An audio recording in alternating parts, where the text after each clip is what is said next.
네, 안녕하세요. 이번 시간에는 7단원 수권의 분포에 대해서 알아보도록 하겠습니다. 물의 영역이죠. 그래서 이제 물이라고 하는 게 어디에 있을까부터 우리가 좀 알아보도록 하겠습니다. 기본적으로 이제 물이라고 하는 것, 지구상에서 이제 물이라고 하는 것은 대부분 다 어디에 있습니까? 바다에 있습니다. 그래서 이제 바다에 있는 물을 우리가 흔히 해수, 이제 이렇게 이제 부르게 되는 거고요. 그 다음에 이제 육지에도 있어요. 육지에 있는 물은 우리가 육수, 이렇게 이제 부르게 됩니다. 그래서 크게 이제 분포는 해수와 육수로 나눌 수 있다라고 생각하시면 되겠고요. 비율상으로 해수가 압도적으로 많아요. 해수가 약 97.47% 정도 되고요. 육수는요, 나머지 2.53% 정도 됩니다. 둘이 합쳐서 이제 100%가 되는 거죠. 그래서 이제 육수, 해수로 나누는데 이제 바닷물, 해수가 압도적으로 많다. 이렇게 기본적으로 생각하시면 되겠고요.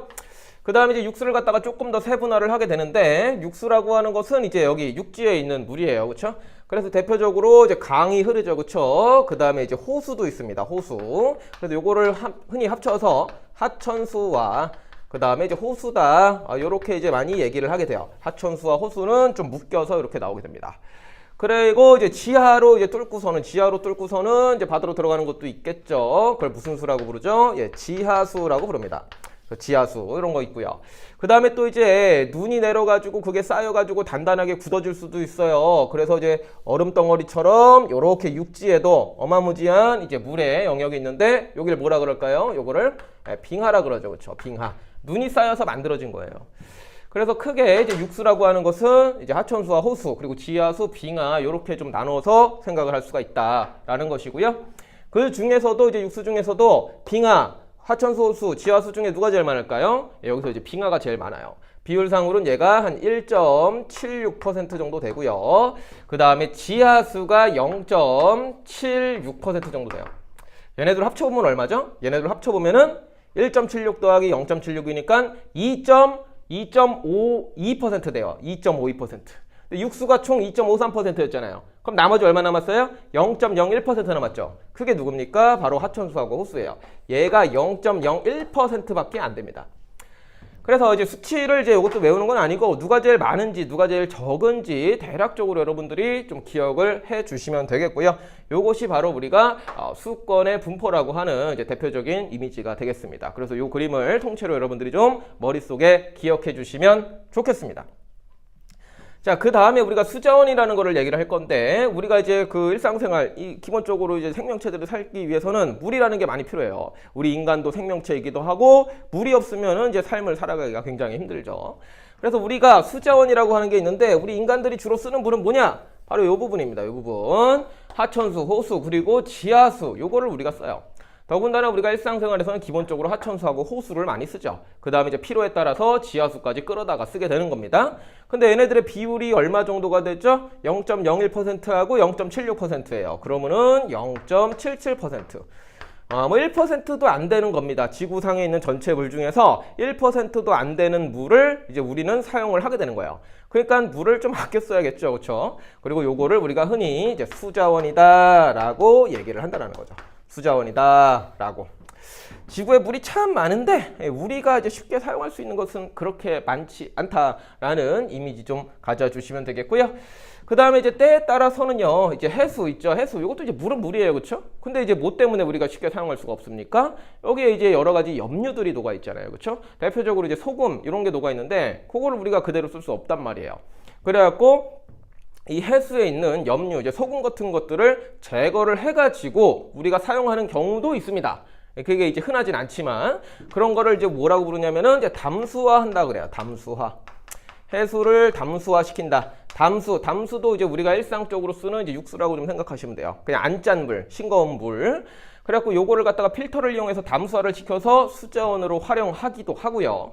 그 다음에 이제 고산지대 같은 사람은 요 빙하 있죠, 빙하. 요거를 녹여가지고 또는 녹은 물을 갖고 조금 더 우리가 수자원에 활용하는 경우도 있습니다.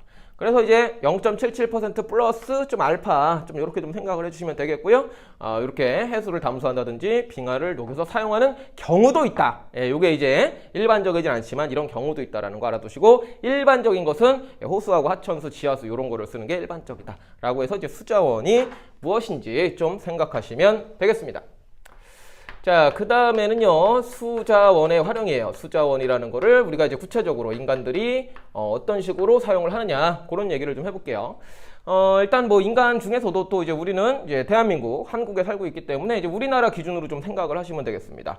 그래가지고 일단 순서를 제가 제일 많이 활용하는 것부터 좀 쓸게요. 그래서 이제 우리나라에서 제일 이제 물을 갖다가 많이 쓰는 건 뭐냐면은 바로 농업할 때 씁니다.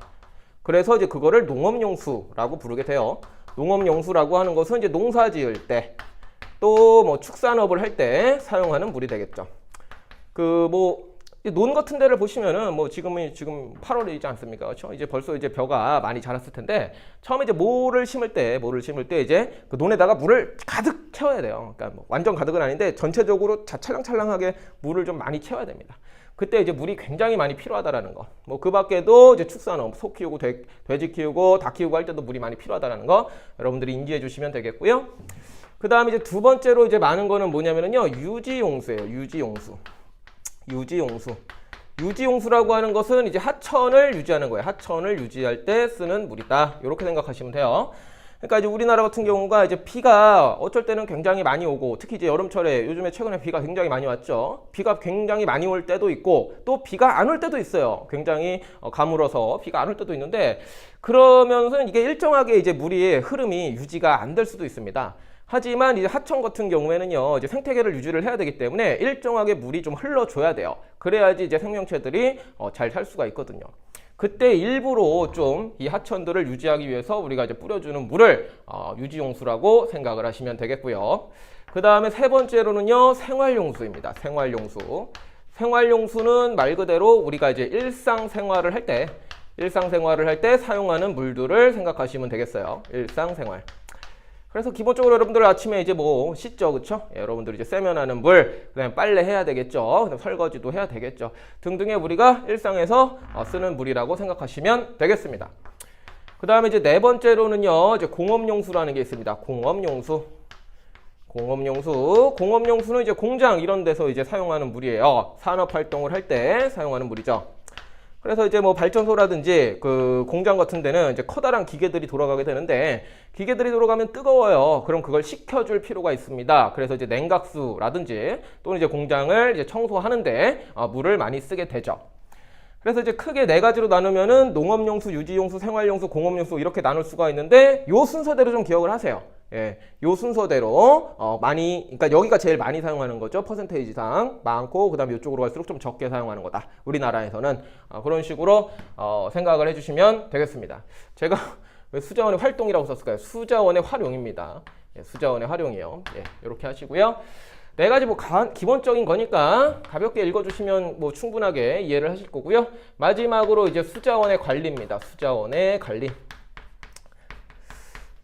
지구상에 물이 굉장히 많아요. 솔직히 푸른 행성이라고도 부르는데, 물이 많지만 우리가 쓸 수 있는 거는 전체에 비해서는 그렇게 많지 않다. 그렇기 때문에 우리는 물을 좀 아껴 쓰고 관리를 좀 잘 해야 된다. 그런 내용인데요. 대표적으로 이제 이런 거죠. 이제 댐을 건설을 한다든지, 해수를 담수화한다든지, 또는 이제 지하수도 이제 그냥 쓰기는 어려워요. 그래서 요거를 잘 개발을 해야 된다든지, 이런 거를 활용을 해가지고 우리가 이제 수자원을 좀 관리를 해야 됩니다. 아까도 좀 말씀드렸지만 그러니까 결국에는 이제 보시면은 이제 이 하천수, 호수, 이 지하수 이게 다 결국 어디서 오겠습니까? 결국에는 이거 해수에서부터 증발한 물이 이제 구름 돼가지고 여기로 와서 이제 비를 내려줘야지 여기에 물이 존재를 할 수가 있는 거예요. 결국에는 순환 구조죠. 이제 물이라는 게 이제 순환을 이렇게 하는데, 여기에 있는 게 이렇게 올라와서 여기서 뿌려줘야지 여기에 있는 이제 수건이 유지가 되는 거거든요. 근데 뿌려주는 게 이제 비라고 하는데, 비가 맨날 일정하게 오는 게 아니에요. 그쵸? 올 때 많이 오고 또 안 올 때는 안 와요. 그래갖고 이제 당연히 있죠. 우리나라에도 여러 가지 댐들이. 그래서 댐 같은 거를 만들어가지고 비가 많이 올 때는 좀 모아주고, 그냥 비가 안 올 때는 댐에 저장된 물들을 조금 방류해서 우리가 또 생활을 해야 되는 거고, 그런 겁니다. 그래서 이제 댐 같은 거를 우리나라 같은 경우에는 잘 좀 지어줘야 된다라고 말씀드리고요. 그 다음에 또 이제 너무나 당연한 거지만 이제 오염이 많이 되고 있어요. 그래서 이제 오염을 좀 방지하는 쪽으로 여러분들이 이제 좀 생각을 해야 되는 거죠. 최근에 나온 얘기 같은 경우 이제 플라스틱이죠. 미세 플라스틱이라고 해가지고 이런 것들이 이제 강물, 바닷물, 호수, 지하수 이런 거에 지금 다 침투를 하고 있습니다. 굉장히 쬐끔쬐끔한 이제 플라스틱인데 그런 거 뭐 TV에 나오죠. 뭐 물고기들이 그거 먹어가지고 이제 소화기관이 이제 망가지니까 이제 죽게 되는 거고요. 또 그런 미세 플라스틱을 먹은 물고기를 또 인간이 먹기도 하고요. 우리가 먹는 생수에서도 막 미세 플라스틱이 뭐 있네 없네 그런 얘기도 많이 나오고요. 뭐 등등 그 밖에도 뭐 물을 당연히 오염시키면 안 되겠죠. 너무 상식적인 얘기인데요. 굉장히 중요한 얘기입니다. 그 다음에 이제 세 번째로는요, 뭐 수자원의 관리 중에서 여러분들이 좀 일상생활에서 할 수 있는 것들이 있어요. 일상생활. 일상생활. 일상에서 여러분들이 이제 뭐 할 수 있는 거는 뭐 그나마 이런 게 있겠죠. 뭐 빨랫감을 좀 모아서 하기. 모아서 하기. 이제 세탁기 돌릴 때 물이 많이 쓰이게 되는데 그냥 뭐 하나하나 하는 게 아니라 좀 모아가지고 한 번에 좀 빨래를 돌려라. 그런 얘기가 되겠고요. 그 다음에 또 뭐 절수형 수도꼭지를 활용을 한다. 뭐 이런 게 있습니다. 수도꼭지. 그래갖고 이제 그 물 그냥 막 막연하게 이제 틀어놓는 게 아니라 좀 이제 버튼식으로 만약에 돼 있다면은 이제 누르잖아요. 한번 누르면은 이제 물이 쭉 나오다가 내가 이제 터치를 안 하면은 이제 그냥 갑자기 이제 물이 또 꺼지고 해가지고 물을 조금 좀 아껴 쓸 수 있도록 자동으로 좀 차단시켜주는 그런 수도꼭지를 얘기하는 거예요. 뭐 이런 거 사용하면 좋다라는 거고. 그 다음에 뭐 굉장히 많이 있지만 여러분들이 좀 당장에 좀 할 수 있을 만한 것은 뭐 이런 게 있겠죠. 양치할 때 이제 그 컵을 사용하는 거예요. 양치할 때 컵을 사용하는 거. 그러니까 이빨 닦을 때 그냥 이제 물 틀어놓고 이제 이빨 닦고 헹굴 때 이빨 닦고 이제 헹굴 때 그러니까 물 틀어놓고 그냥 손으로 받아서 어프 하면은 이제 입에다가 이제 물을 머금고 이제 와글와글 막 하면은 그동안 물 계속 나오잖아요. 그쵸? 그거 다 버리는 거예요. 그쵸? 그러니까 이제 어떻게 해야 돼? 컵에다가 이제 따라가지고 이제 수도꼭지 닫고 그다음에 옆에다 놓고 양치하고 이제 헹굴 때 아굴아굴하고 하고 와글와글하고 뱉고 해서 하면은 훨씬 더 많이 물을 아낄 수 있다라는 얘기예요. 그래서 뭐 여러분들 빨래 잘 안 하시죠? 그런 거 이제 할 수 있으면 하시고 일단 당장에 제가 볼 때 여러분들이 바로 실행할 수 있는 것은 요거 양치할 때 컵을 사용하는 게 아닐까 좀 싶습니다. 뭐 그 밖에도 굉장히 뭐 많고요. 약간 좀 상식적으로 여러분들이 생각하시면은 뭐 크게 어려운 내용이 없습니다. 그래서 뭐 수자원의 활용이라든지 관리라든지 요거는 그냥 책에 많이 써있죠. 교재나 그런데 쭉 읽으시면서 아 그렇구나 정도로 넘기시면 되겠고 중요한 거는 요 분포인데 요 그림하고 대략적으로 누가 제일 많은지 뭐 얘가 이제 어디에 있는지 그런 것 좀 명확하게 요 그림 위주로 이 파트는 학습을 하시면은 되겠습니다. 네, 이번 수업은 여기까지 하도록 하죠.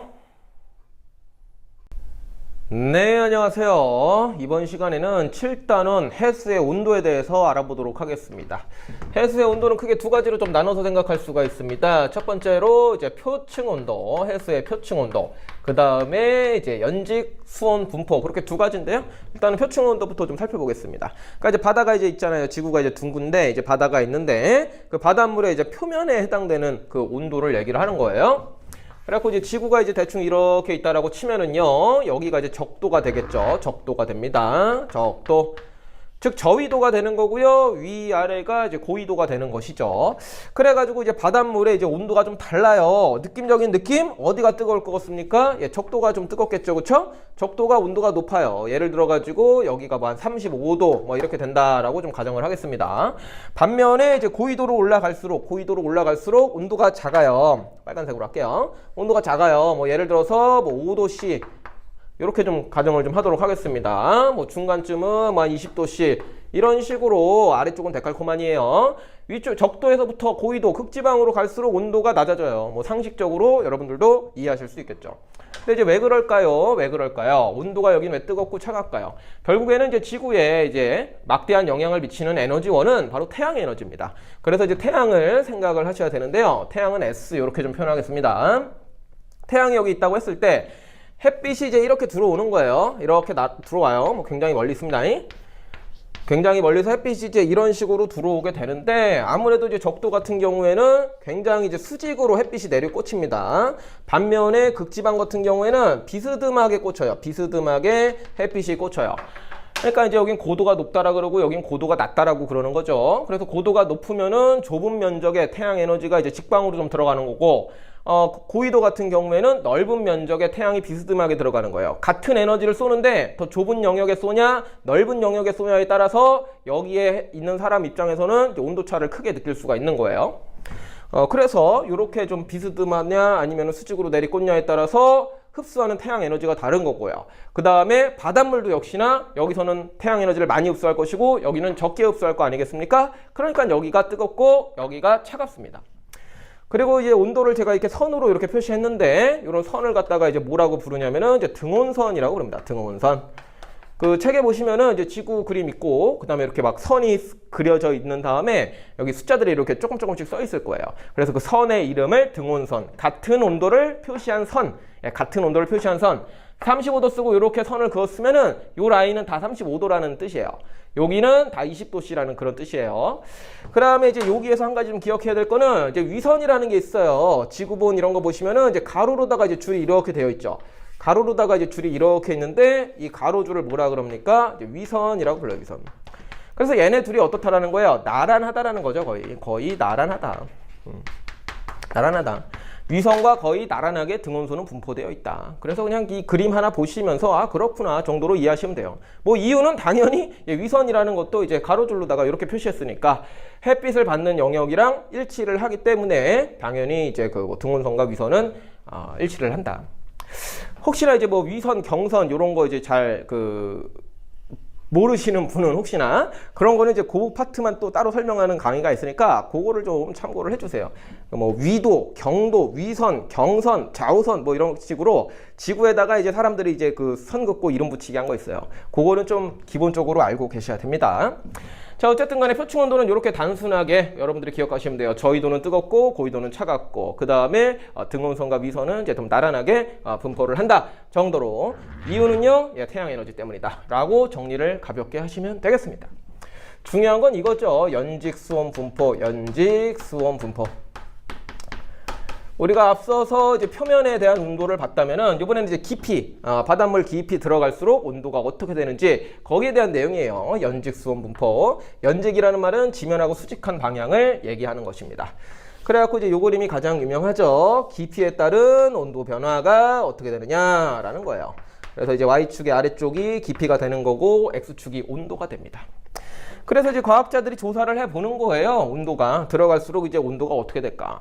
그랬을 때 그래프가 이렇게 나오죠. 들어갈 때 초반에는 온도가 일정한 구간이 좀 있습니다. 온도가 좀 일정한 구간이 있고 더 들어가다 보면은 온도가 쭉 내려가고 그러다가 다시 일정해지는 이런 식의 그래프 분포가 나오게 돼요.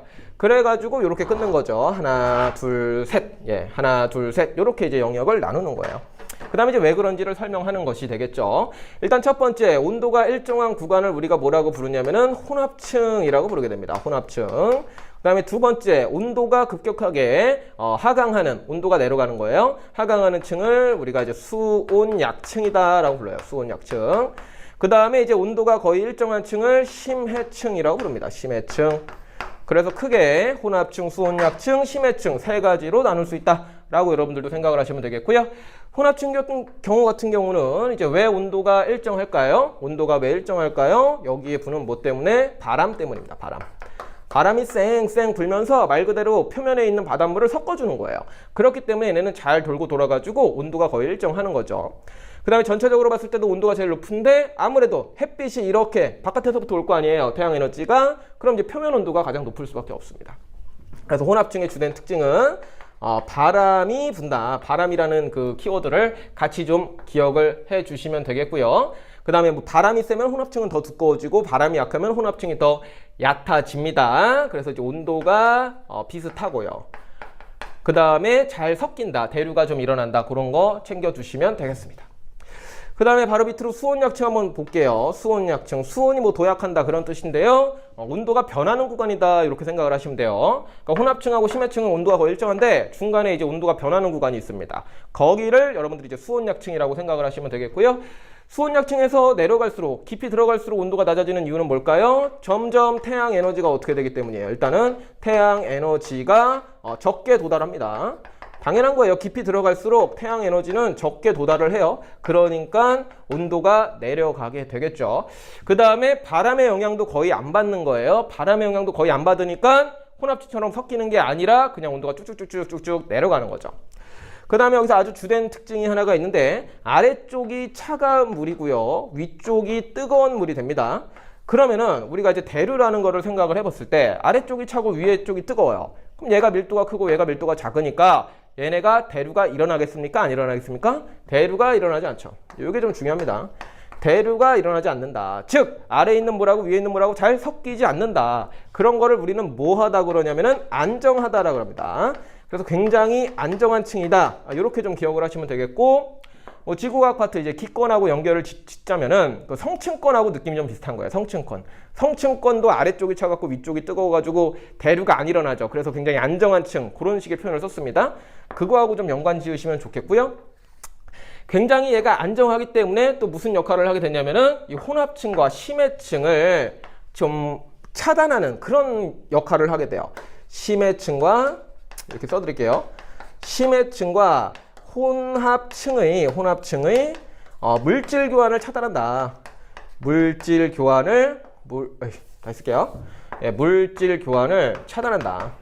뭐 이런 것까지 이제 생각을 할 수가 있습니다. 그러니까 간단하게 말하면 여기 물하고 여기 물을 잘 안 섞이게 하는 거야. 얘가 좀 고요하고 이제 그 안정한 층이기 때문에 그런 식으로 수온약층의 특징들을 좀 이제 생각을 해주시면은 좋겠습니다. 마지막으로 심해층 얘기를 해볼게요. 심해층 같은 경우에는 이제 너무 깊어요. 너무 깊어가지고 여기는 태양 에너지가 거의 도달하지 않습니다. 태양 에너지가 거의 도달하지 않아요. 예.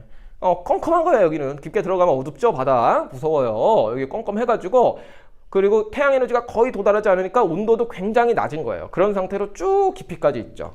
여기를 우리가 이제 심해층이라고 부르게 됩니다. 뭐 계절이나 뭐 날씨의 영향도 거의 받지 않아요. 계절이나 날씨의 영향은 또 거의 받지 않아요. 이거 뭐 봄, 여름, 가을, 겨울에 따라서 얘네들은 좀 달라지거든요. 근데 여기 심해층은 그냥 차갑고 그냥 컴컴한 그런 심해다. 말 그대로 시커먼 바다다. 좀 그렇게 생각을 해주시면 되겠습니다. 그래서 이 그림이 이제 가장 대표적인 그림인데, 혼합층, 수온약층, 심해층으로 나눈다라는 거, 그 다음에 특징들 간단하게 읽어보시면은 뭐 크게 어려운 내용은 없을 겁니다. 그래서 이 정도로 좀 이해를 해주시면 되겠고, 여기다가 덧붙여서 위도에 따라서 좀 차이가 나는 것도 그려볼게요. 선생님이 그린 이 첫 번째 그림은 대표적으로 이제 중위도. 우리나라가 중위도예요. 중위도에 해당되는 그래프를 좀 이렇게 그려봤는데, 그 위도에 따라서 좀 이 그래프가 다르게 나와요. 그것도 구분을 해주셔야 되는데, 예를 들어서 이제 중위도면은 이제 여기를 얘기를 하는 거고, 저위도, 여기 적도지방은 어떻게 될까요? 기본적으로 온도가 높아요. 그래서 여기서부터 시작해가지고 이런 식으로 그래프가 나옵니다. 예, 저위도. 제가 이거 연두 색깔로 쓴 거예요. 저위도 같은 경우에는 그래프가 이렇게 나와요. 예, 그래서 이제 기본적으로 온도가 높아요. 온도가 높고 뭐가 좀 작아요. 혼합층이 좀 작죠. 혼합층이 작다라는 것은 바람이 좀 덜 분다라는 거야. 상대적으로 중위도에 비해서 저위도가 바람이 덜 분다. 그래서 그 혼합층이 얕다. 이렇게 표현하고요. 반면에 온도가 변하는 구간 있죠. 온도가 변하는 수온약층은 굉장히 길어요. 그렇죠? 그래서 수온약층은 굉장히 많이 발달되어 있다라고도 표현을 합니다. 그러니까 수온약층이 발달 정도는 그래프상에서 어디를 보셔야 되냐면은 위아래를 보는 게 아니라 좌우를 보셔야 돼요. 온도가 변하는 이 구간을 보셔야 돼요. 중위도는 이만큼밖에 안 되지만요. 저위도는 이만큼이 됩니다. 따라서 중위도에 비해서 저위도가 수온약층이 더 잘 발달되어 있다. 이렇게 표현을 하게 되는 것이죠. 그 다음에 마지막으로 이제 우리가 지금 중위도하고 그 저위도 했죠. 그럼 이제 고위도까지 얘기를 해보면은, 고위도는 그냥 이거예요. 고위도는 쭉 이렇게 나와요. 이렇게. 그래서 이런 그래프가 이제 고위도다라고 이제 말씀을 드릴 수 있고요. 고위도는 기본적으로 표면도 태양 에너지가 많이 들어오지 않기 때문에 차가워요. 그래서 이제 온도가 굉장히 낮고 온도가 낮은 상태로 쭉 이어져 있어요. 이걸 갖다가 뭐라고 얘기하냐면은 층상 구조가 뚜렷하게 나타나지 않는다. 이렇게 표현을 하게 돼요. 뭐 혼합층이 어디야? 수온약층이 어디야? 심해층이 어디야? 이런 표현을 잘 쓰지 않는다라는 거예요. 그거를 한마디로 층상 구조가 뚜렷하게 나타나지 않는다. 그냥 차갑다. 이렇게 기억해 주시면 됩니다. 문제에서는 이제 여기를 가려주고 이게 어디고 어디냐 이런 걸 물어보니까 그냥 요 그림을 기억을 해주시면은 간단하게 해결이 되겠습니다. 자, 그다음에 마지막으로 또 다른 이미지 하나만 좀 더 보도록 하겠습니다. 요 그림을 이렇게 나오는 경우도 있지만 위도에 따라서 조금 다른 그림도 있어요. 요렇게 있어갖고 이제 여기가 바다고 여기가 깊인데 뭐 교재에 뭐 그런 그림이 있을 겁니다. 그림이 요래 요런 식으로 나온 그림도 있어요. 요래 이런 식으로 나오는 그림도 있습니다. 그래가지고 여기가 0도예요. 0도. 저위도가 되는 거고 여기가 이제 중위도가 되는 거고 여기가 고위도, 중위도 이렇게 되는 거죠. 전체를 본 거예요. 여기 이제 적도에서부터 저위도, 중위도, 고위도 이렇게 본 거예요. 그랬을 때도 이렇게 이제 세 개의 층으로 많이 나누게 되는데 여기가 뭐겠습니까? 혼합층이 되는 거고요. 그 다음에 여기가 이제 수온약층이 되는 거고요. 수온약층. 그 다음에 아래쪽이 이제 심해층이 되는 거예요. 심해층. 그래서 보시면은 뭐 저위도나 중위도는 혼합층, 수온약층, 심해층 이렇게 세 개로 나눠지지만 고위도 같은 경우에는 이제 그냥 심해층이라고 부르기도 하고요. 층상 구조가 나타나지 않는다라고도 표현을 한다라는 거죠.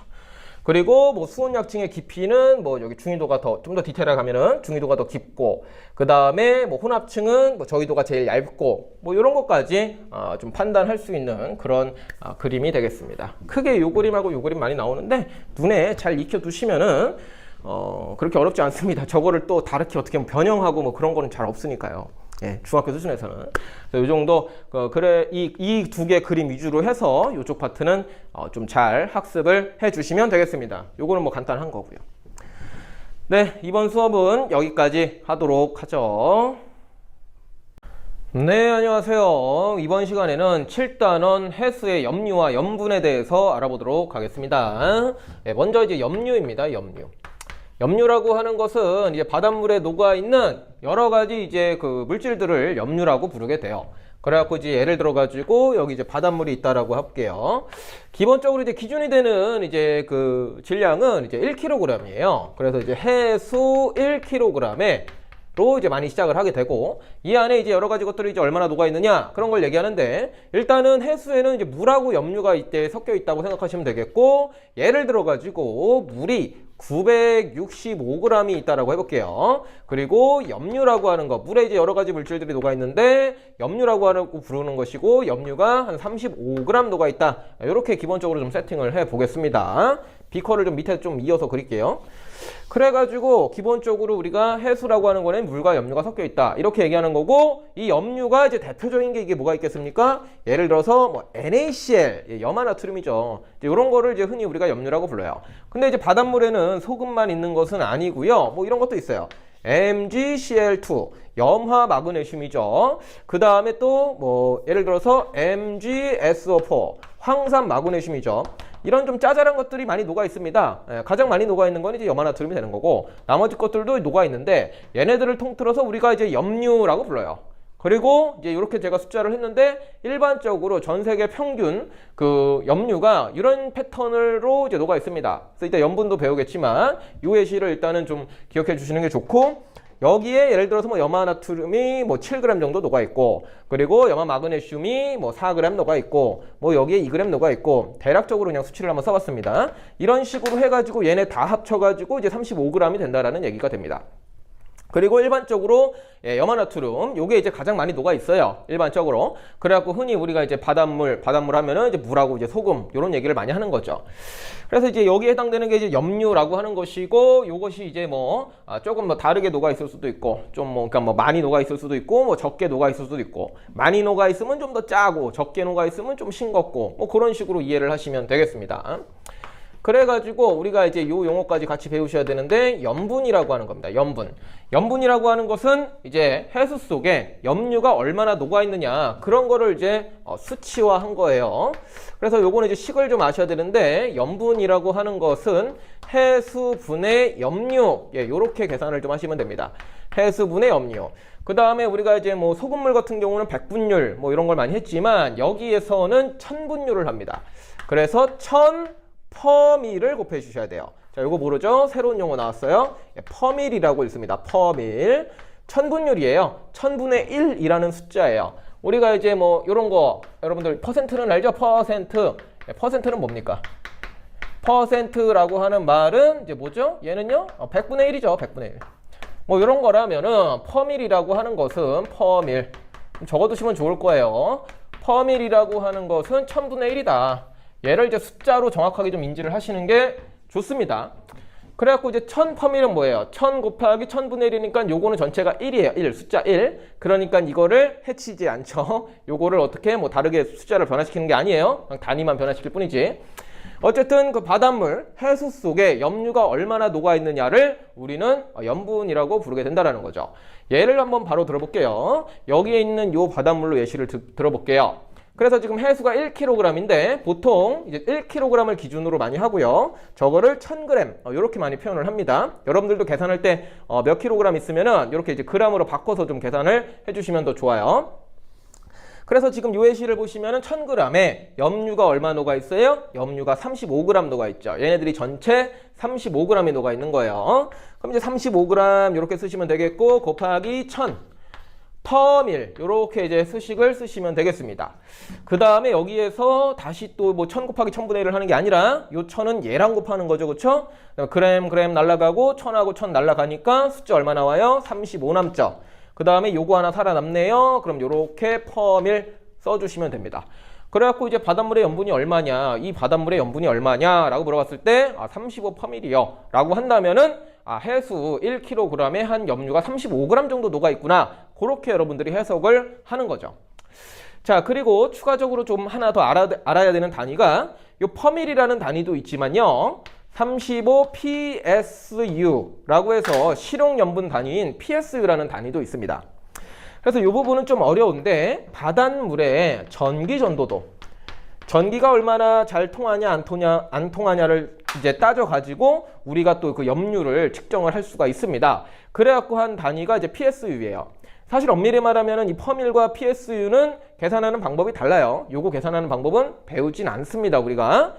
그런데 이제 요거는 계산하는 법을 배우고요.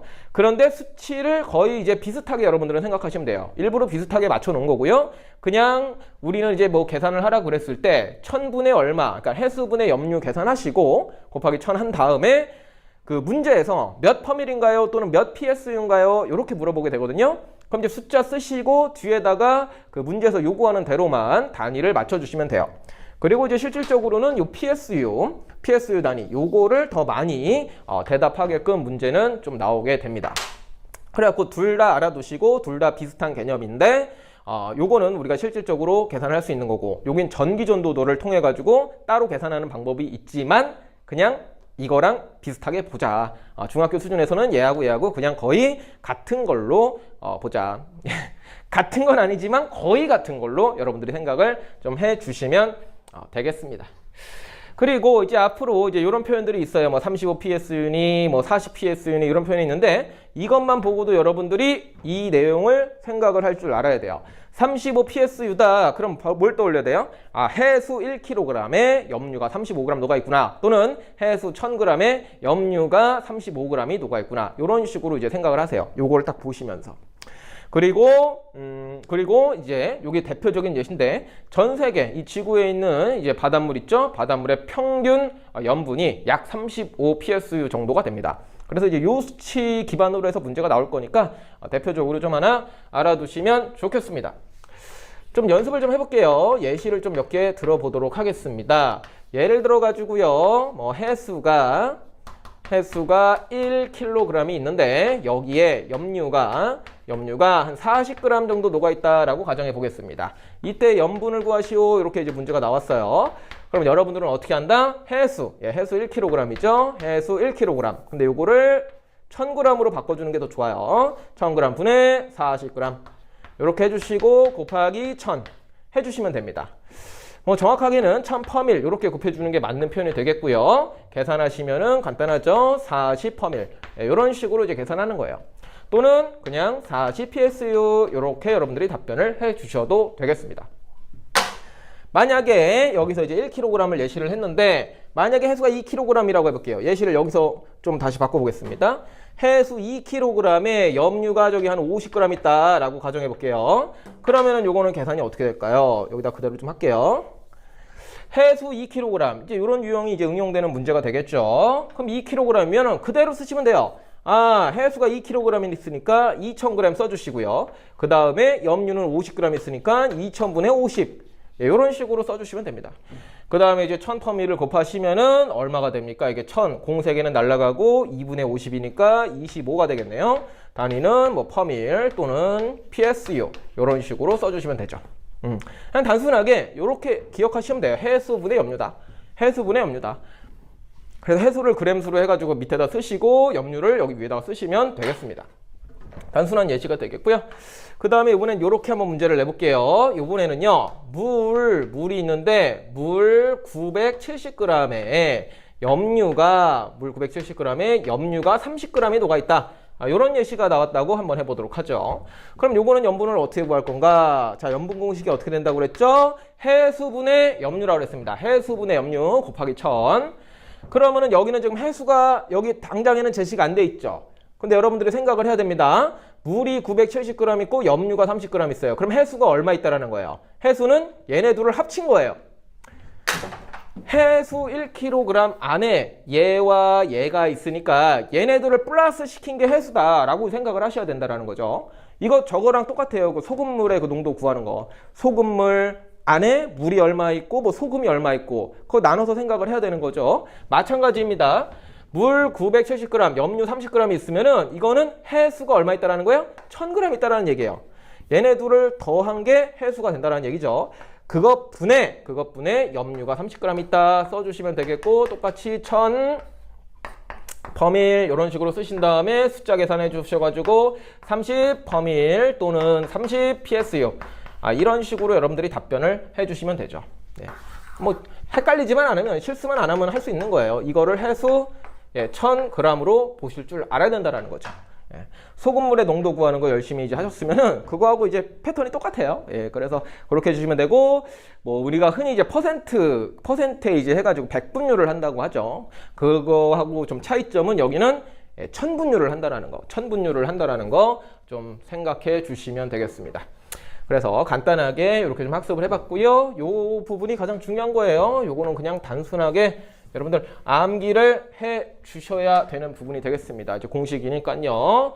네, 그렇게 해서 염류하고 염분에 대해서 알아봤습니다. 네, 이번 시간은 여기까지 하도록 하죠. 네, 안녕하세요. 이번 시간에는 7단원 염분의 변화 요인과 분포에 대해서 좀 알아보도록 하겠습니다. 먼저 이제 염분의 변화 요인입니다. 염분이라는 게 이게 항상 뭐 일정한 건 아니에요. 그래서 이제 보통 이제 평균으로 얘기를 하게 되는 거고, 그 다음에 요거를 이제 변화시킬 수 있는 요인들이 좀 몇 가지가 있습니다. 그거에 대해서 살펴볼게요. 첫 번째로는 이제 증발량이라는 것과 바로 강수량입니다. 증발량과 강수량.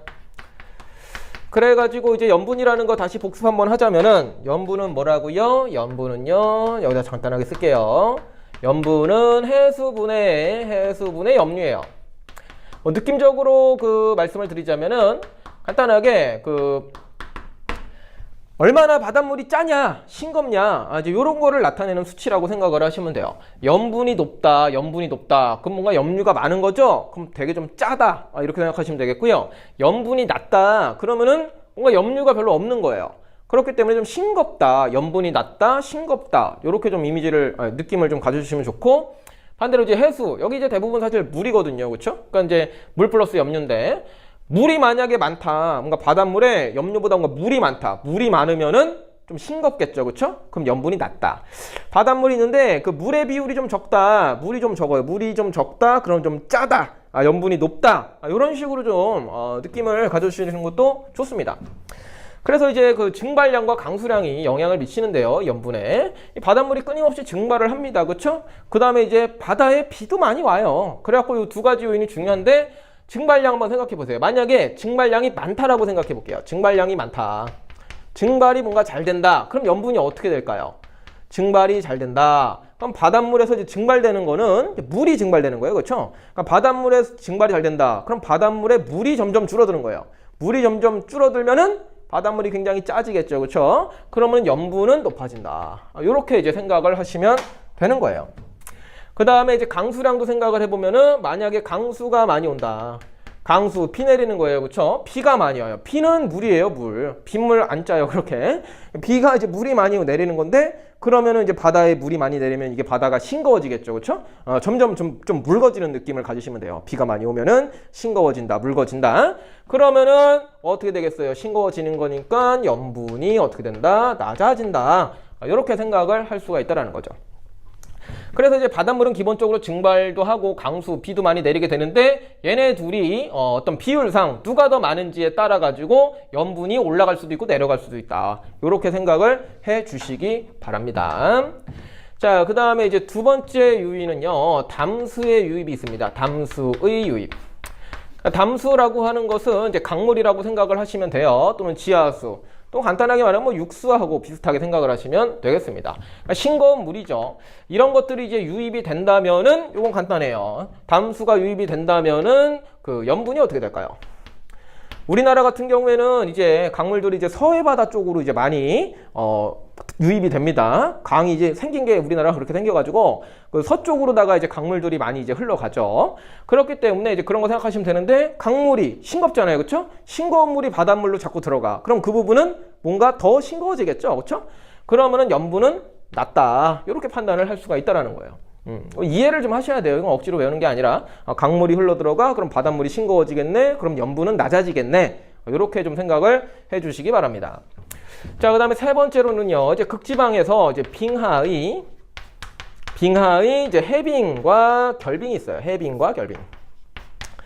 해빙과 결빙. 그 해빙이라고 하는 것은 이제 녹는 거고요. 결빙은 어는 거예요. 그러니까 이제 물이 결국 이제 빙하가 해빙한다 하는 거고, 사실 이 결빙은 바닷물이 이제 언다. 그렇게 생각을 하시면 되겠습니다. 그래서 이것도 간단합니다. 해빙하면은 빙하가 육수 아니겠습니까? 그렇죠? 육수가 이제 해빙을 해요. 이거 빙하 싱겁습니다. 그냥 물이라고 생각하시면 돼요. 분이 쌓여서 만들어진 것이기 때문에 해빙을 하게 되면은 이 어떻게 되겠습니까? 이제 싱거운 물이 바다로 들어가는 거겠죠? 그러면은 바닷물이 싱거워지니까 염분이 낮아진다. 요렇게 이제 판단을 하시면 되겠고요. 그 다음에 반대로 결빙을 하면 어떻게 돼요? 반대로 이제 물이 얼어버리는 거예요. 물이 얼어가지고 이제 빙하가 되면은요, 그럼 바다에 있는 물이 줄어드는 거잖아요. 그렇죠? 그러면은 상대적으로 염류가 많아지니까 염분이 높아진다. 요렇게 이제 판단을 하시면 된다라는 거죠. 역시도 이게 다 이거는 이해를 기반으로 해서 여러분들이 기억을 하시는 게 좋아요. 억지로 하시는 게 아니라 물이라는 게 어디서 어디로 갔구나. 그럼 뭐 싱거워지겠네. 또는 뭐 더 짜지겠네. 그런 걸 통해서 염분이 높을까 낮을까를 생각을 해주시면 된다라는 거죠. 그래서 간단하게 염분의 변화 요인에 대해서 좀 알아봤고요. 그 다음에 이제 위도에 따른 염분 분포에 대해서 알아보도록 하겠습니다. 그래서 이제 어떻게 이제 어디가 더 짜고 어디가 더 싱거울까 그런 거를 한번 따져 본다라는 거예요. 그래서 크게 이제 고위도, 그 다음에 중위도, 그 다음에 저위도 이렇게 세 가지로 좀 나눠서 살펴보도록 하겠습니다.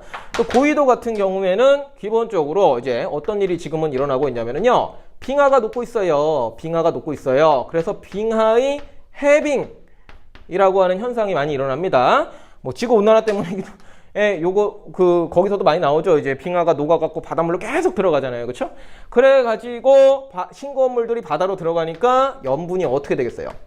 싱거운 물이 계속 바다로 들어가니까 염분이 낮아지겠죠. 그래서 고위도 지방은 염분이 좀 낮은 그런 경향성을 보이게 되는 거고요. 그 다음에 이제 중위도 같은 경우에는요, 특징이 이제 증발량과 강수량 보는 건데, 중위도 같은 경우에는 상대적으로 증발량이 강수량보다 많습니다. 그냥 뭐 지구 구조상 그래요, 현재. 그렇기 때문에 상대적으로 많은 걸 보세요. 어쨌든 간에 뭐 비도 내리고 증발도 합니다. 둘 다 이제 일어나는 현상인데 상대적으로 증발을 더 많이 한다는 얘기예요. 증발을 많이 해요. 바닷속에 있는 물이 하늘로 자꾸 올라간단 말이에요. 그렇죠? 그러면은 바다는 물이 별로 없겠죠. 그러니까 물이 순수한 H2O의 양이 점점 줄어들겠죠. 그러면은 짭짤해지겠죠. 증발량이 많으면은 짭짤해지니까 염분은 어떻게 된다? 높아진다. 상대적으로 중위도 지역이 염분이 좀 높은 경향을 보이게 됩니다. 라는 것, 요거 두 개로 좀 이해를 해주시면 되겠고.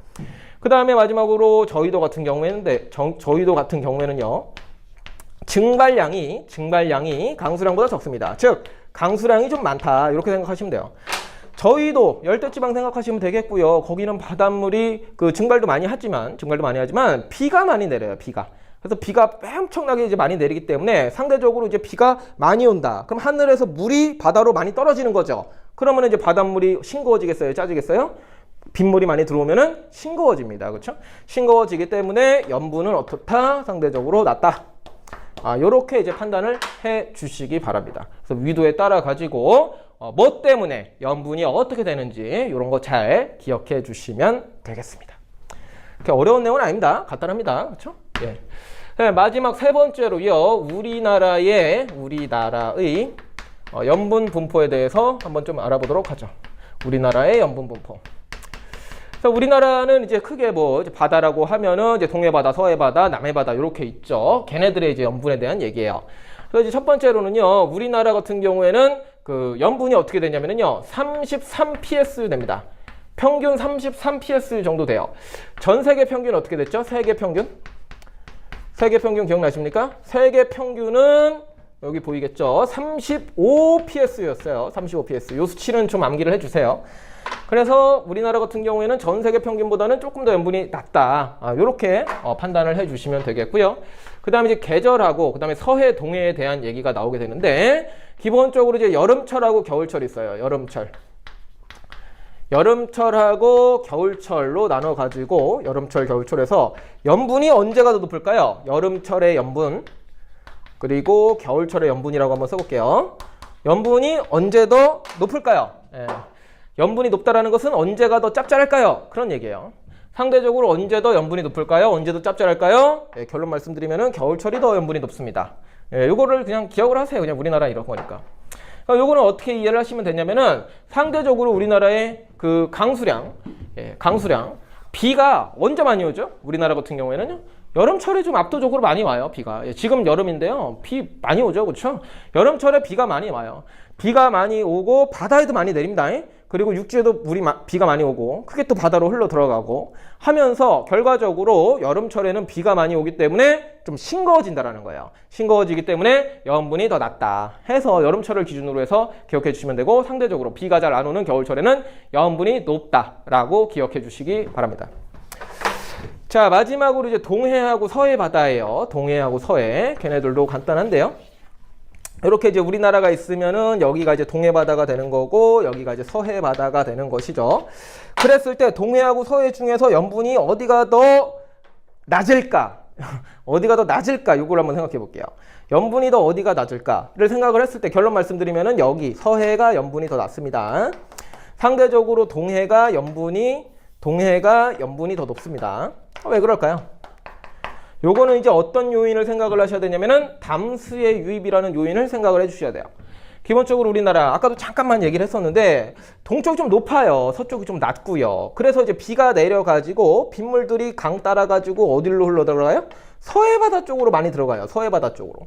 그러니까 서해바다 쪽은 담수의 유입 때문에 싱거운 물이 자꾸 들어오기 때문에 바다도 같이 싱거워지는 거죠. 그래서 염분이 더 낮습니다.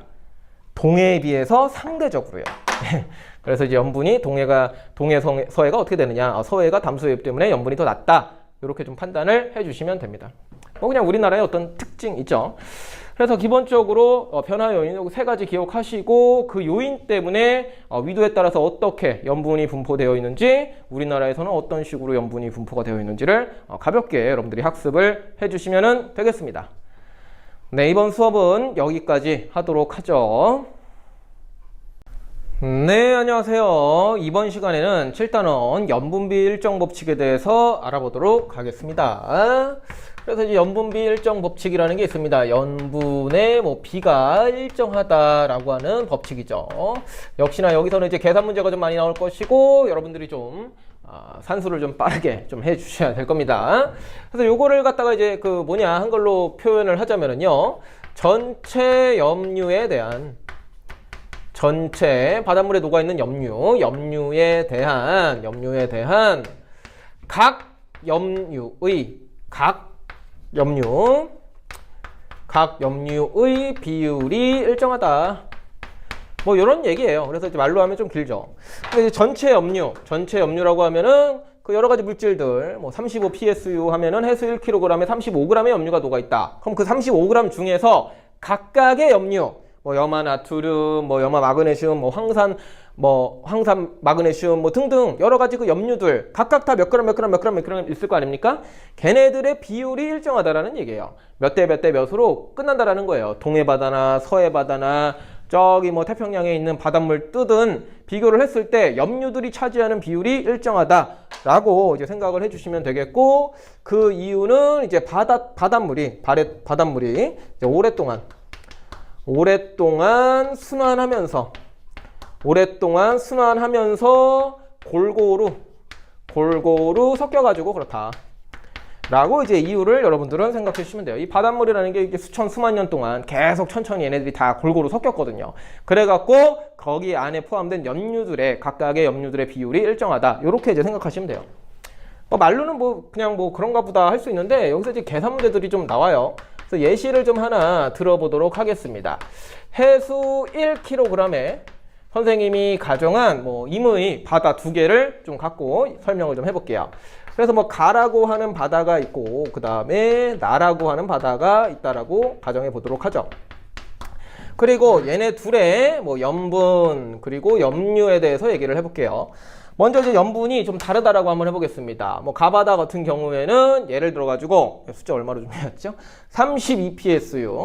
32PSU라고 좀 가정을 하고 나바다는 40PSU라고 가정을 해보도록 하죠.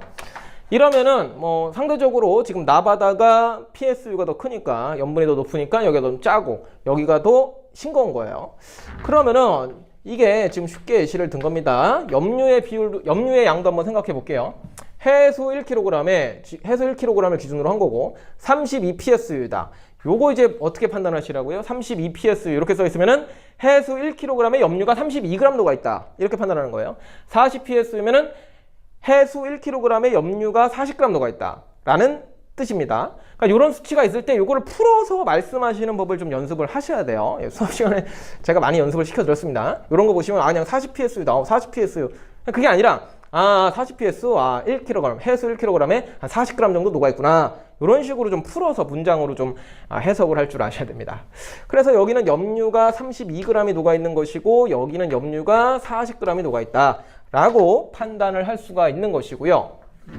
그 중에서 염류라고 그냥 임의로 하나 정할게요. A라는 염류, B라고 하는 염류 두 가지만 있다라고 좀 가정할게요. 문제를 쉽게 하기 위해서. 그랬을 때 지금 여기 이 35g 중에서 A 염류는 예를 들어 가지고 한 28g이 녹아 있다라고 가정해 볼게요. 그러면은 B는 얼마 녹아 있어야 되죠? 합쳐 가지고 32가 돼야 되니까 얘는 4g의 염류가 있는 거예요. 이렇게 그냥 임의대로 선생님이 정해봤습니다. 그 다음에 이제 나바다 같은 경우에는 염류 40g 중에서 A라는 염류가 약 35g 녹아 있다라고 가정해보고 B라고 하는 염류는 합쳐가지고 40돼야 되니까 5g 녹아 있다라고 가정해보도록 하죠. 달라요. 지금 가바다하고 나바다가 염분도 다르고 염류도 다르고 그 다음에 각각 녹아있는 염류의 그 그램 수도 다릅니다. 근데 이제 뭐가 일정하느냐? 뭔가 일정 법칙이잖아요. 그렇죠? 뭔가 좀 일정하대요. 뭐가 일정하냐면 바로 이 A라는 염류와 B라고 하는 염류의 비율이 일정하다라는 거예요. 전체 염류 중에서 각각의 염류가 차지하는 비율이 일정하다라는 거예요. 이게 몇 대 몇이죠 지금? 가바다 볼게요. 가바다에 A가 28g, B가 4g 있대요. 그럼 이게 몇 대 몇이에요? 4로 한번 약분해 볼까요? 4, 1은 4, 4, 7에 28, 7대 1이죠. 7대 1입니다. 기억해 보세요. 7대 1. 그랬을 때 나바다로 넘어올게요. 나바다는 A가 35g, B가 5g 녹아 있어요. 얘네들도 몇 대 몇이에요? 5, 1은 5, 7에 35, 7대 1이 됩니다. 각각 염류의 그램수는 달라도 비율이 둘 다 얼마? 7대 1로 나온다는 얘기예요. 7대 1로 나온다는 얘기예요. 가바다든 나바다든 다른 건 다 달라도 각각의 염류들이 차지하는 이 비율은 7대 1로 일정하다라고 하는 게 바로 염분비 일정 법칙이 되겠습니다. 그래가지고 요건 선생님이 좀 임의로 좀 숫자 좀 깔끔하게 떨어지게 하기 위해서 예시를 좀 든 거예요. 근데 보통 이제 이런 거 나올 것이고요. 그랬을 때 여러분들이 계산을 하는 것은 어떻게 해야 된다? 비례식을 세워서 계산을 하는 거예요. 문제라고 하는 건 이런 식으로 나와 있죠. 여기에 빵꾸 이렇게 뚫어 놓고서는 이게 얼마냐, 여기가 얼마일까, 이런 거 맞추는 거예요. 그러면은 일단은 데이터가 많이 나와 있는 거를 통해 가지고 여러 개가 있을 수 있습니다. 그럼 몇 대 몇이 되는지를 먼저 파악을 하시고 얘가 7대 1이었다. 그러면은 여기도 7대 1이 나온다. 해서 28대 3면은 35대 얼마겠느냐. 이런 식으로 비례식 세워가지고 여기도 7대 1이 나와야 되니까 35대 5가 되겠구나. 라고 이런 거 채워주는 게 주된 문제가 됩니다. 구멍이 뭐 여기도 날 수 있고요, 여기도 날 수 있고요, 여기도 나올 수 있고, 여기도 나올 수 있는데 비례식을 통해서 구해주시면 돼요. 사실 좀 문제풀이 연습을 좀 하셔야지 여러분들이 되는 부분이고, 내용은 간단하지만 좀 연습을 하셔야 되고, 숫자가 또 뭐 복잡하게 나올 수도 있어요. 뭐 소수점까지 뭐 나올 수도 있어요. 그렇지만 여러분들이 끝까지 산수예요, 산수. 비례식하고 하층연산을 이용하면 되는 거니까 보시면 되고, 뭐 요거 대 요거는 요거 대 요거다 이렇게 해도 되고, 아니면 이거 대 이거는 이거 대 이거다 뭐 이렇게 해도 됩니다. 그래서 그 부분은 좀 이제 문제에서 푸시면서 하시고, 연습 삼아서 좀 이런 것도 한번 해볼게요. 전체에서 차지하는 비율인데 A가 차지하는 비율을 한번 살펴볼게요. 전체 염류 32g 중에 28g만큼 있죠. 요거 두 개만 갖고 분수꼴로도 한번 표현해볼까요? 지금 가바다에서 염류 32g 중에서 A가 차지하는 비율은 28g이에요. 그럼 이게 몇 분의 몇이죠? 4로 한번 나눠볼게요. 4, 8에 32. 얼마입니까, 이거? 4, 7에 28. 8분의 7. 요렇게 우리가 분수꼴 하나 얻을 수가 있죠. 근데 여기에서 또 보시면은요, 나바다는 염류가 40g 있는데 A라고 하는 염률이 35g 있대요. 요것도 빼가지고 분수꼴로 한번 표현해 볼게요. 전체 40g 중에서 A가 차지하는 비율은 35g이에요. 그쵸? 그러면 요것도 약분을 해보면 5, 7에 35, 5, 8에 40 이렇게 되죠? 8분의 7이 나오죠. 8분의 7. 8분의 7. 동일하게 나오게 됩니다. 이런 것들이요. 그래가지고 전체 염류 중에서 각각이 차지하는 비율이 뭐 일정하다라고 하는 게 염분비 일정의 법칙이라는 것이고요. 이거는 이제 조금 문제풀이 연습을 통해 가지고 어떻게 기술적으로도 어떤 식으로 빠르게 답을 구하는지 좀 연습을 해주셔야 되는 부분입니다. 이런 게 어렵죠, 그렇죠? 뭔가 계산을 좀 하는 것들이.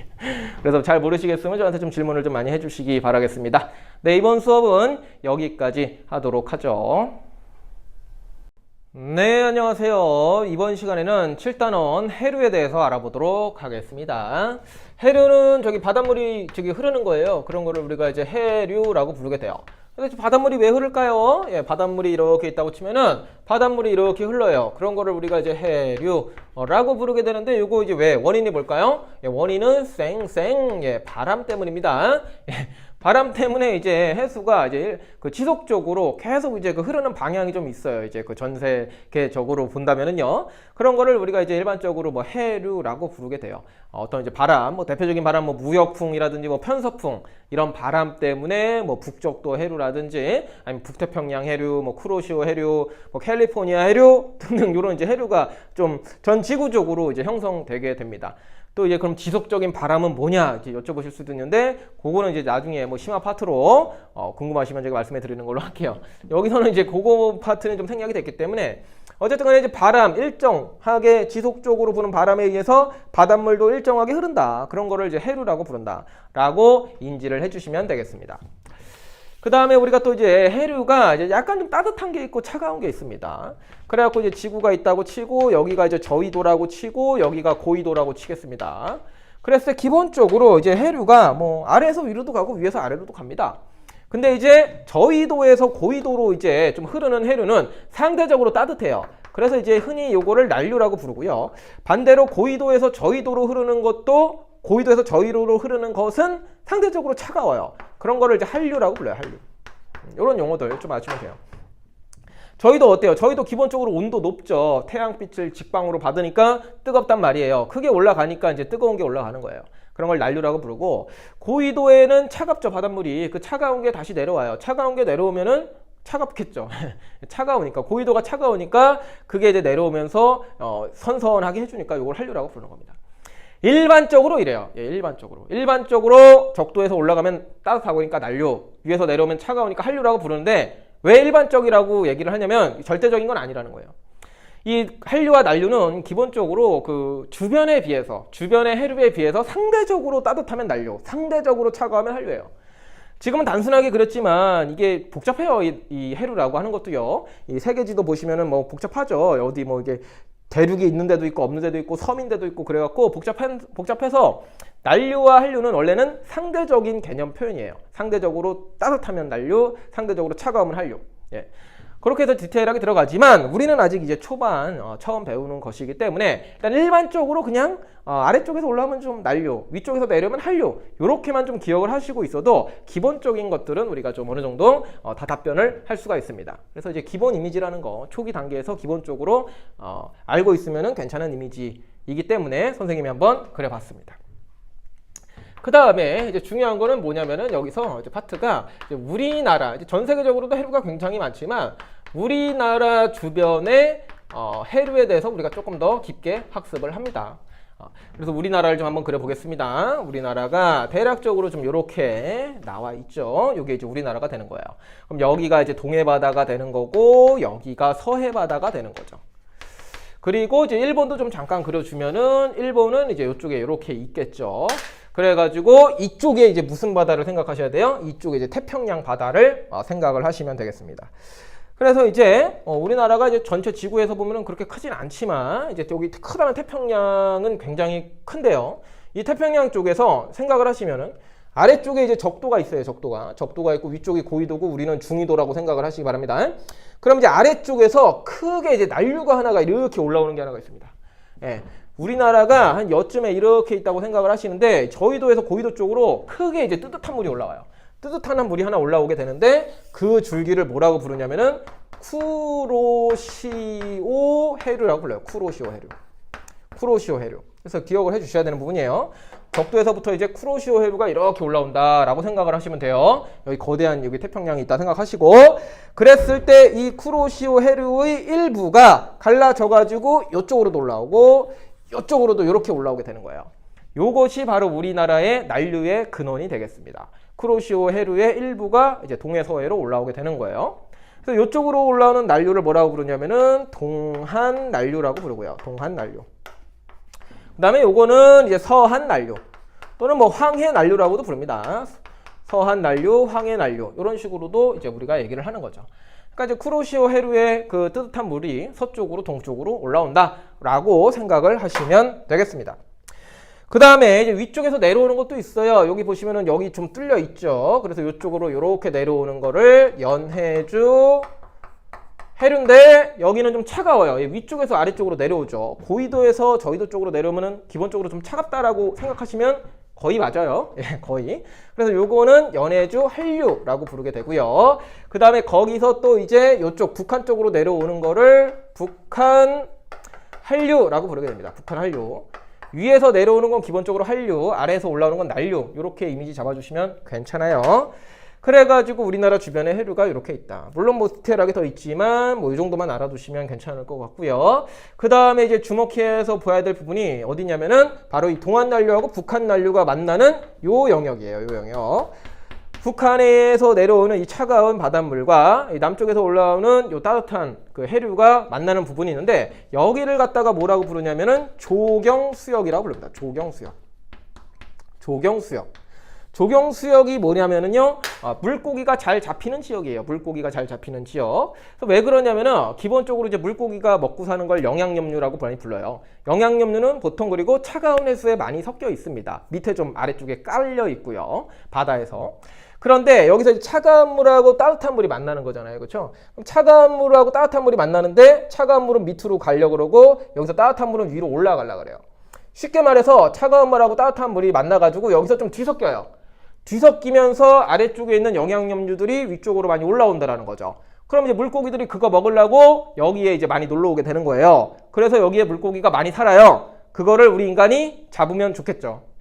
그래서 이제 좋은 어장이 여기에 형성이 되는데 이거를 우리는 조경수역이라고 부른다라는 거 기억해 주시면 되겠고요. 그 다음에 계절에 따라서 이 조경수역의 위치가 조금 달라지는데 여름철에는 아무래도 이 조경수역의 위치가 조금 더 올라갑니다. 왜요? 여름철에는 난류의 영향이 강해가지고 조금 더 위쪽으로 치우쳐요. 조경수역이. 그래서 여름철에는 조경수역이 좀 올라가고 반대로 겨울철에는요.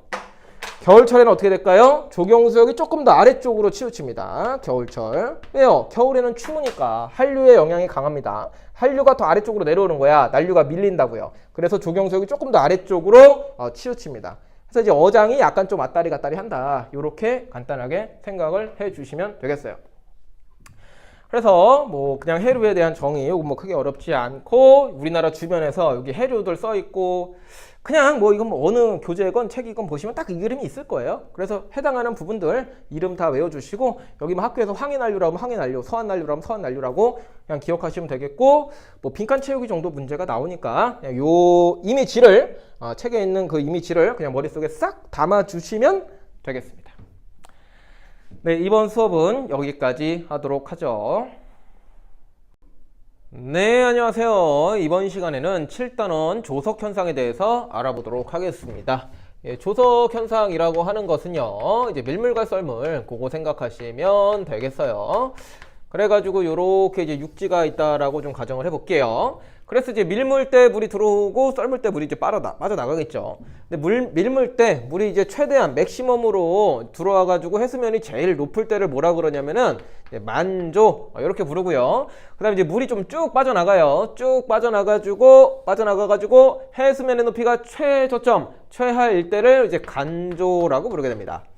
그 다음에 이때 이 만조와 간조의 차이를 뭐라 그런다? 조차라고 부르게 됩니다. 조차. 그래서 이제 하루에 2번씩 물이 들어왔다가 나갔다를 반복하게 되는 것이죠. 그래서 여기에 관련해 가지고 이제 뭐 주기를 우리가 말씀드리면은 주기는 약 12시간 25분 정도 된다라고 해서 요거 숫자 좀 외워 주시고요. 이 주기라는 건 그런 거예요. 이제 물이 찼다가 찬 상태에서 빠졌다가 다시 들어오는 요 시간 간격을 얘기하는 거죠. 주기라고 하는 말은 뭔가가 이제 반복되는 시간이기 때문에 그래서 또 이제 헷갈릴까봐 써드릴게요. 만조에서 다음 만조까지의 시간 또는 간조에서 다음 간조까지의 시간을 우리가 주기라고 부르고 한 12시간 25분 정도 걸린다라고 생각하시면 되겠어요.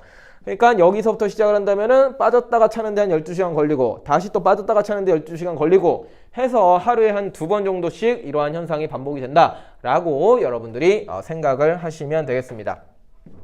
그리고 이때 이제 물이 이렇게 이제 나갔다가 만조에서 간조로 될 때 물이 이쪽으로 이제 흐름이 있겠죠. 그 다음에 이제 다시 또 물이 찰 때는 왼쪽으로 이렇게 또 물이 들어오겠죠. 그때 이제 해수에 이제 흐름이 이렇게 생겨요. 그때의 해수의 흐름을 이제 뭐라고 부르냐? 우리는 이제 조류라고 부르게 됩니다.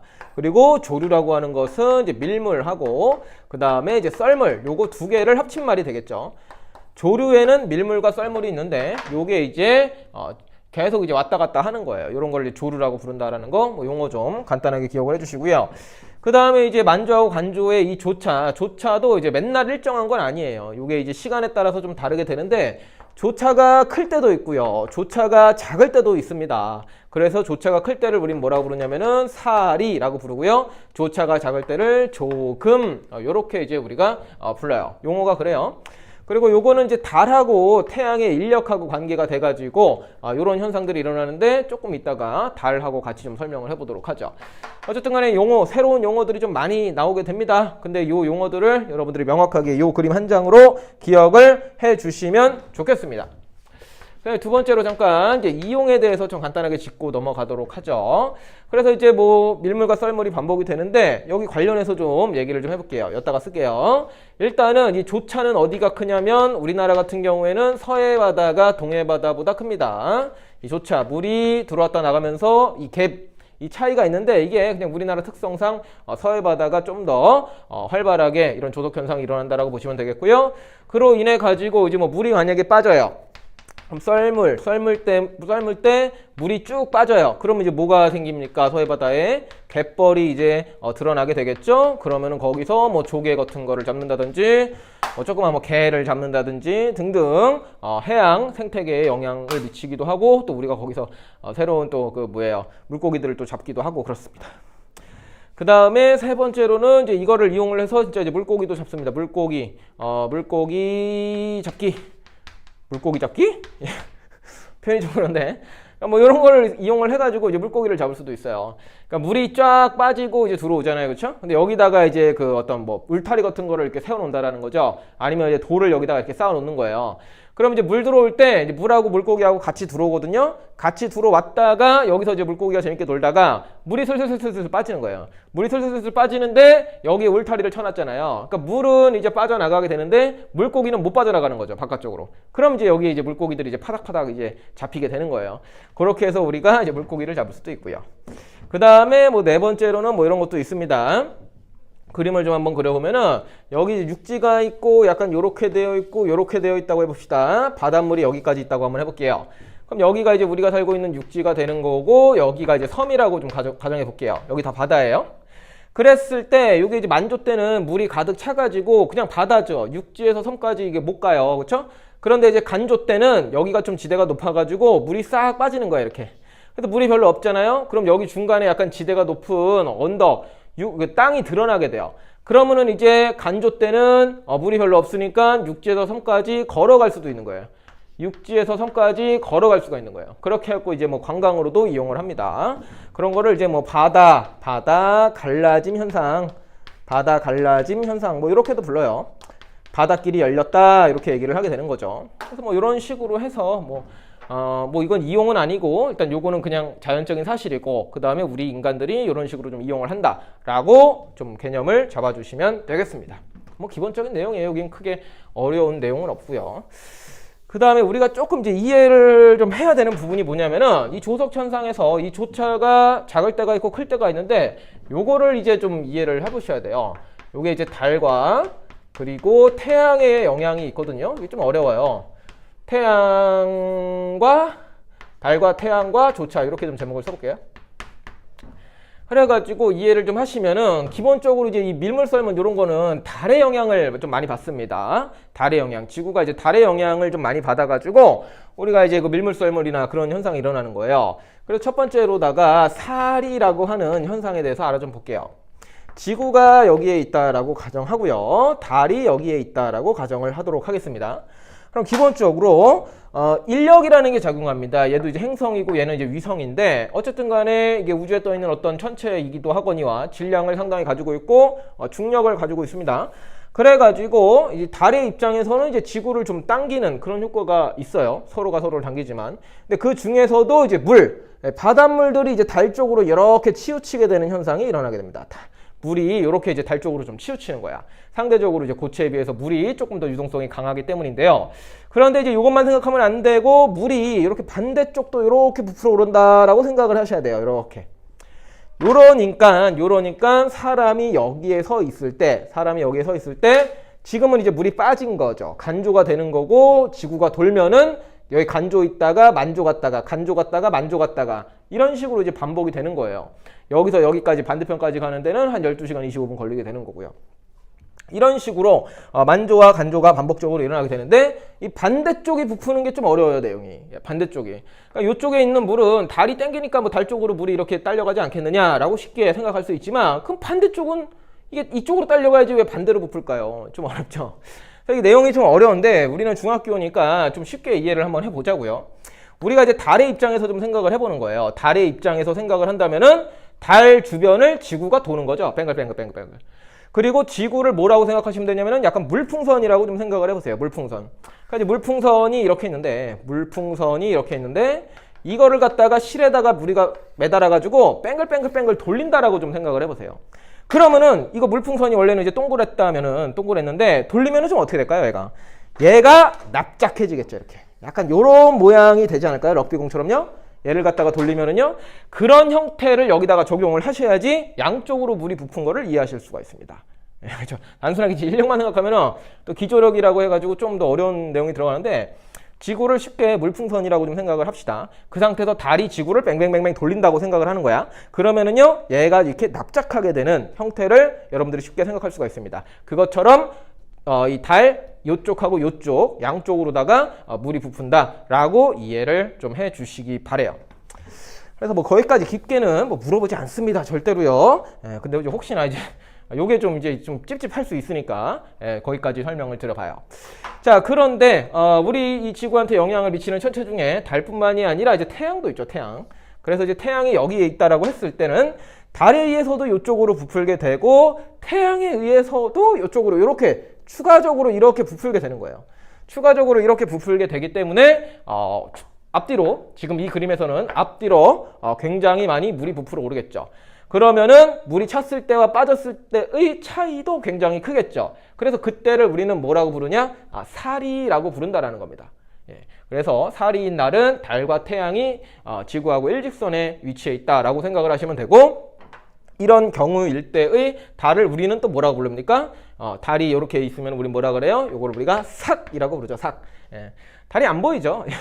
낮에 이게 태양 앞에 있으니까요, 달이 안 보입니다. 밤에는 이제 안 뜨고요. 그리고 일직선이 되는 경우가 이럴 때만 있는 것은 아니고, 어디에 있을 때도 가능합니까? 달이 이쪽에 있을 때도 일직선에 있는 형태가 되죠. 그래서 이게 이쪽에 있을 때도 달이 지구를 양쪽으로 부풀게 하는 거고, 태양이 이쪽에 있을 때도 지구의 불을 양쪽으로 부풀게 하는 거예요. 그렇게 생각하셔야 돼요. 반대로 당긴다고 생각하시면 안 되고요. 그래가지고 저렇게 있을 때, 이때는 이제 망이죠. 망 또는 보름달 이렇게 부르게 됩니다. 그래서 달이 사기나 이제 보름일 때 조차가 가장 큰 살인날이다, 이렇게 부르게 된다는 거죠. 살일 때는 달의 모양이 보름 또는 삭일 때다라고 같이 묶어서 기억을 해주시기 바랍니다. 그러면은 이제 조금이라고 하는 건 뭘까요? 조금이라고 하는 것은 이제 조차가 굉장히 작을 때를 우리가 나타내는 표현이에요. 이때는 어떻게 되냐면요, 지구가 이렇게 있고요, 달이 여기 있는 거죠. 달이 여기 있고 태양이 여기에 있는 거예요. 그래가지고 달에 의해서, 달이 이쪽에 있으니까 달에 의해서 물이 이렇게 달 쪽으로, 그리고 달 반대편 쪽으로 이렇게 부풀게 되는 거예요, 물이. 그런데 태양은 이쪽으로 부풀게 하겠죠. 이쪽으로 그 라인에 맞춰서 앞뒤로 부풀게 하는 거예요. 그런데 또 지구 입장에서는요, 이 태양보다는 달에 의한 이 조석 현상이 더 큽니다. 기조력이 더 크다라고 하는데 중력이랑은 조금 좀 달라요. 어쨌든 간에 이 밀물썰물에 영향을 미치는 정도는 태양보다는 달이 그 영향이 더 큽니다. 따라서 달 쪽으로 원래 이렇게 많이 부풀어야 되는데 태양 때문에 상쇄되는 효과가 나타나요. 태양 때문에 부푸는 게 상쇄되는 효과가 나타나요. 그래서 좀 덜 부풀어요. 예, 그래서 이쪽으로 덜 땡겨 온다라고 생각을 하시면 됩니다. 그러니까 이제 사람이 이제 여기 이렇게 서 있다고 치면은 부풀은 정도와 빠진 정도의 차이가 크지 않게 됩니다. 이 달과 태양이 상쇄되는 효과를 발휘하기 때문에. 그래가지고 이제 해수면에 이제 만조와 간조의 높이 차가 조차가 좀 작게 되는 그런 현상을 보이게 되죠. 그래서 이 형태일 때가 조금이라고 하는 거고, 이때 달 이름이 뭡니까? 이때 달 이름은 지금 위치상 태양이 있다, 여기 있다 치면은 상현달이라고 부르게 되는 것이죠. 그 다음에 이제 요 똑같은 상황이 언제도 펼쳐집니까? 달이 이쪽에 있을 때 무슨 달이죠? 하현달일 때도. 뭔가 이 달과 태양이 직각으로 배치가 되어 있을 때는 조차가 작다, 이렇게 기억을 해주시면 되겠어요. 그래서 조금일 때의 달은요, 상현달, 그리고 하현달일 때다 라고 여러분들이 달 이름까지도 같이 좀 매칭을 하셔서 여기까지는 좀 기억을 해 주셔야 되겠습니다. 그래갖고 이제 달이 계속 돌죠. 달이 지구를 돌죠. 그러면서 배치가 이렇게 일직선이 될 때도 있고 직각이 될 때도 있겠죠. 그러면서 이 조차라고 하는 것은 항상 일정한 게 아니고 조차가 이렇게 커졌다가 작아졌다가 커졌다가 작았다가, 요건 또 이제 달의 주기하고 관련해서 또 반복적으로 조차도 변하게 된다라는 얘기입니다. 좀 내용이 어려울 수 있지만요, 일단은 이미지는 이렇게 가지고 계시고, 혹시 이해가 안 되시는 부분이 있으면 이제 추가 질문을 조금 더 잘 해주시기 바랍니다. 깊게는 안 들어가니까 너무 걱정 안 하셔도 되고요. 일단은 여기서 가장 중요한 건 요 그림입니다. 요 그림을 명확히 좀 이해를 일단 좀 외워주세요. 여기 새로운 용어들은 외워주시고, 달하고 관련돼서 이 부분 최대한 이해할 수 있는 데까지 이해해 주시면 좋겠습니다. 네, 이번 수업은 여기까지 하도록 하죠.